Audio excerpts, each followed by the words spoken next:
আসসালামু আলাইকুম রহমতুল্লাহ বারকাতু। আজকে আমি আপনাদের সঙ্গে শেয়ার করতে চলেছি চিকেন কষার এটা অসাধারণ রেসিপি। চিকেন আমরা সকলেই খেতে পছন্দ করি, কিন্তু ঠিকঠাক করে বানাতে পারি না।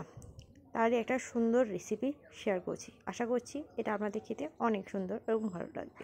প্রথমে চিকেনটাকে ধুয়ে তাতে পাতিলেবুর রস দিয়ে দিলাম, লবণ, হলুদ এবং শুকনো লঙ্কা গুঁড়ো দিয়ে দিলাম, ধনে গুঁড়ো, জিরে গুঁড়ো,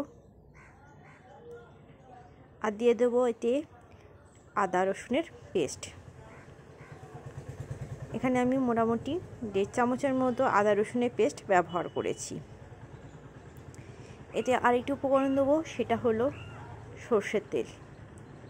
সর্ষের তেলটা আমরা উপর থেকে দিয়ে এটাকে ভালো করে ম্যারিনেট করে নেব।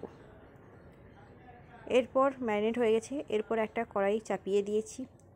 আমি রান্নাটা কড়াইতে করছি। প্রথমে এতে সর্ষের তেল দিয়ে দিলাম। সর্ষের তেলটা একটু গরম হওয়া অবধি ওয়েট করব। এটা গরম হলে কিছু গোটা গরম মশলা এতে আমি দিয়ে দেবো এক একে। এখানে বলে দিই, এইভাবে মুরগির মাংসটা রান্না করলে মুরগির মাংসটা ছেড়েও যাবে না, খুব সুন্দর হবে এবং যে গন্ধটা থাকে সে গন্ধটাও থাকবে না। এতে সবার প্রথমে দিয়ে দিলাম তেজপাতা এবং 2 বড় সাইজের দারচিনি, দিয়ে দিলাম লবঙ্গ এবং গোলমরিচ এবং কয়েকটা এলাচগুলোকে আমি ফাটিয়ে দিয়েছি যাতে এর মধ্যে থাকা মশলাগুলো সেন্টগুলো বেরিয়ে যায়। এরপর এতে পেঁয়াজ কুচি দিয়ে ভালো করে নেড়ে চেড়ে নিলাম। এরপর এতে আমি দেব লবণ। এখানে আমি একটু বেশি লবণ ইউজ করেছি যাতে একেবারেই হয়ে যায়, তার জন্য পেঁয়াজটাও যাতে ব্রাউন হয়ে যায় তার জন্য, এবং মুরগিতে যেহেতু আমি আগে থেকে লবণ দিয়েছি তাও আরও কিছু উপকরণ অ্যাড করব, তার জন্য লবণটা একেবারে দিয়ে দিলাম। এখানে আমি আরেকটুকু আদা রসুনের পেস্ট দিয়ে দিলাম। মোটামুটি এখানে আমি 2.5 চামচ আদা রসুন ব্যবহার করেছি। 1.5 চামচ প্রথম মুরগির মাংসে দিয়েছি এবং 1 চামচ মতন এই প্রসেস দিয়েছি।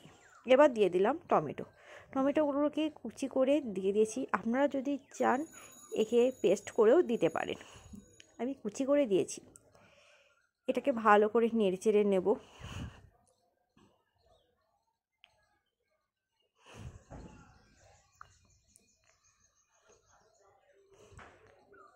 এতে দিয়ে দেব গোটা কাঁচা লঙ্কাগুলো একটু করে ফাটিয়ে দিয়েছি, তাহলে এর যে ফ্লেভারটা থাকে খুবই সুন্দর ফ্লেভার আসে। সবসময় চেষ্টা করবেন ফাটিয়ে দেওয়ার। এতে দিয়ে দেব সামান্য পরিমাণ জলটা দিলাম এই জন্য যাতে এই টমেটোগুলোকে তাড়াতাড়ি কুক হয়ে যায়। এরপর ম্যারিনেট করা মুরগির মাংসটাকে দিয়ে দিলাম। আচ্ছা, এটাকে ভালো করে কষিয়ে নিলাম। এখানে বলে দিই, আপনি যতক্ষণ ম্যারিনেট করে রাখতে পারবেন এই মাংসটা রান্না করে ততটাই ভালো হবে। আপনার যদি টাইম না থাকে 10-20 মিনিটও রেখেন। এরপর একটু কষিয়ে নিয়ে একে ঢাকা দিলাম। দেখুন, এতে কিন্তু আমি কোনো জল ব্যবহার করিনি, তাও এর এক্সট্রা জলগুলো বেরিয়ে এসছে। আবার এটাকে নেড়ে চেড়ে নেব। এই পর্যায়ে ভালো করে কষিয়ে নেব। দেখবেন এইভাবে কষিয়ে নিলে এতে কোনো রকমের কোনো মাংস ভেঙে যাবে না, কোনো মাংস আলাদা হয়ে যাবে না। এই পর্যায়ে দিয়ে দিলাম একটু গরম মশলা, খুবই সামান্য গরম মশলা। আচ্ছা, এই গরম মশলাটা কিন্তু আমি নিজে বাড়িতে তৈরি করেছি। কিভাবে তৈরি করেছি, কী কী উপকরণ দিয়েছি, এটা জানতে হলে অবশ্যই আমাকে কমেন্ট করেন, আমি আপনাদেরকে রেসিপিটা দেখিয়ে দেবো। এতে দিয়ে দিলাম গোলমরিচের গুঁড়ো, দিয়ে দেবো ধনে পাতা, উপর থেকে ছড়িয়ে দেবো।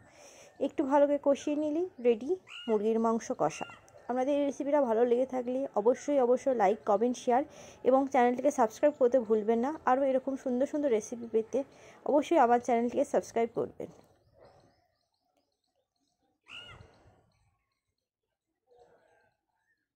মুরগির মাংস একেবারে রেডি।